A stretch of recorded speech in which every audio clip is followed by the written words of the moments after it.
Morning everybody. It's Sunday morning. I've just been watching the Archbishop of York's Sunday service and it's just finished. It was really good and I thought I would share a story with you, but today it's not a Bible story, but it's just a story that I was thinking about because I'm just having some peace and quiet before my teenager gets up, and it made me think about this book. This book's called 5 Minutes Peace by Jill Murphy. So I'm just up on my own at the minute, but there is somebody else in the room. I don't know, can you see Susan? You might hear her snoring. She's fast asleep on the chair. Hopefully she'll listen to this story as well. So it's called 5 Minutes Peace. And these are the characters in the book.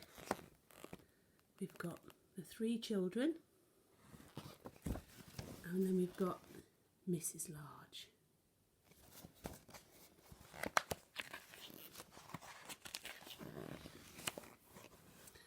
The children were having breakfast. This was not a pleasant sight. Oh my goodness, look at that. What a mess. Look at all that honey or something dripping onto the floor. And the egg. Oh dear, that's not good, is it?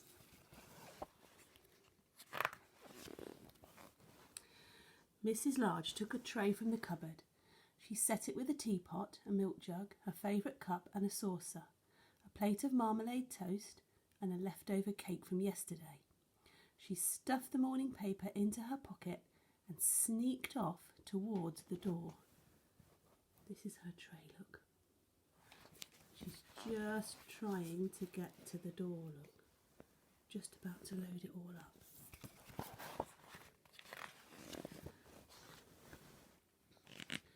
Where are you going with that tray, Mum? Asked Laura. To the bathroom, said Mrs. Large. Why? Asked the other 2 children.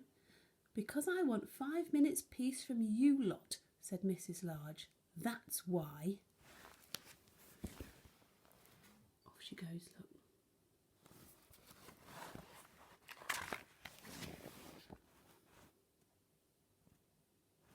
Can we come? Asked Lester as they trailed up the stairs behind her. No, said Mrs. Large, you can't.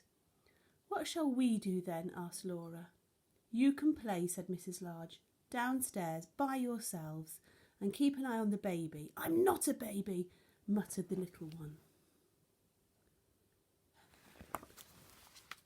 Oh, look, they're following her up the stairs.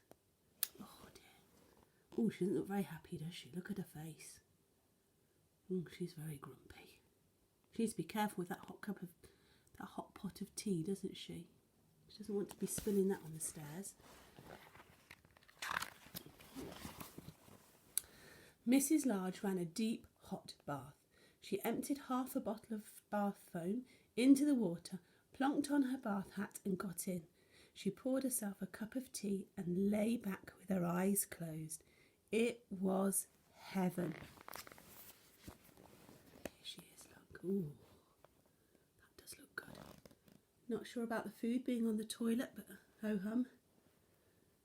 Looks like she's having a great time there, look.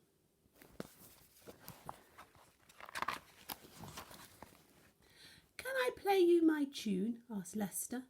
Mrs. Large opened one eye. Must you? She asked. I've been practising, said Lester. You told me to. Can I, please, just for 1 minute? Oh, go on then, sighed Mrs. Large. So Lester played. He played Twinkle, Twinkle, Little Star 3.5 times. Do you think Mrs. Large is enjoying it? I like his pyjamas.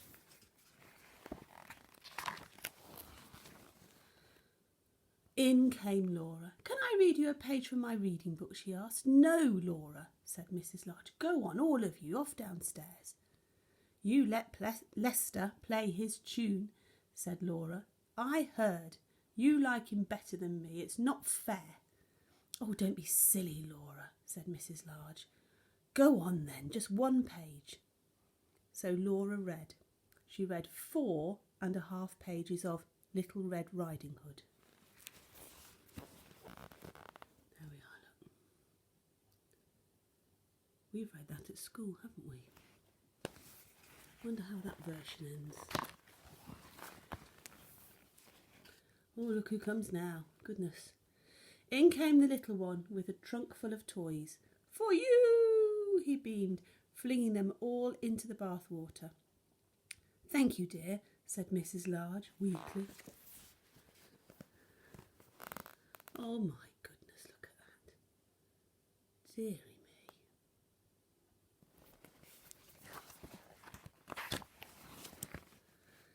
Can I see the cartoons in the paper? Asked Laura. Can I have the cake? Asked Lester. Can I get in with you? Asked the little one. Mrs. Large groaned.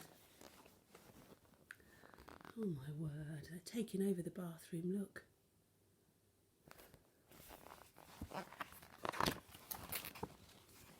In the end, they all got in. The little one was in such a hurry that he forgot to take off his pyjamas. Oh my word, look. Goodness. How are they all going to fit in there? Look at all the water coming out. Oh, goodness. Well, it looks like they're having a good time anyway.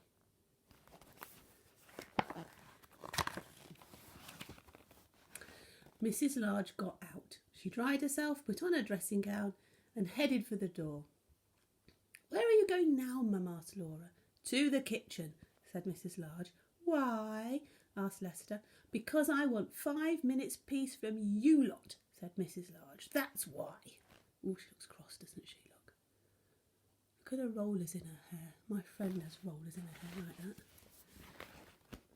Oh dear. Oh, she does look angry.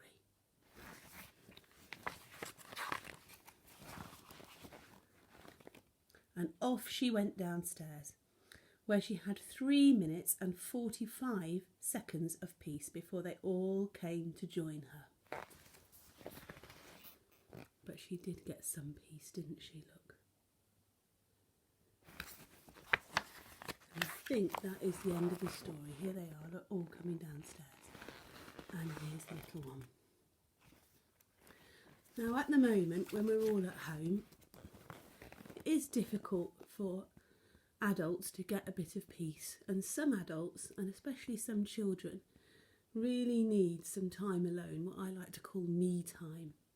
And if they don't get a little time alone, they get very, very grumpy, like Mrs. Large. So I think what this story is telling us this morning is just try and let the other people in your house just have 5 minutes peace. Just let them go off to another room if they need to. Don't disturb them and just let them have a little bit of time alone, and then they'll be much happier. I wonder if Susan enjoyed this story. Oh, well, she's still fast asleep, so probably she was just listening with one ear. Okay, see you all soon, everyone. Bye.